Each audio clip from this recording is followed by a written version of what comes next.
भवाधवलेश्वर महाप्रभो दीपं यदि परं ब्रह्म दीपं यदि जनार्दनः दीपाहरति मे पाप पूजा दीप नमस्तुते। महाप्रभु धवलेश्वराय नमः। संसार सुखी रखंतु। आज शुभ शनिवार रे समस्त श्रद्धालु भक्त मानक आश्रीपद करंतु।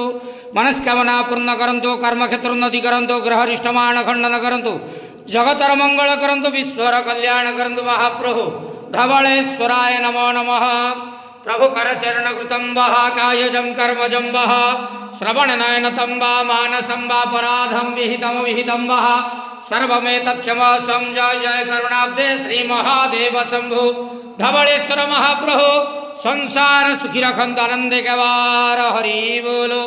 आज शुभ शनिवार रे समस्त श्रद्धालु भक्त मानक आश्रीपद करंतु आनंदे गवार हरि बोलो। महाप्रभु धवलेश्वराय नमो नमः।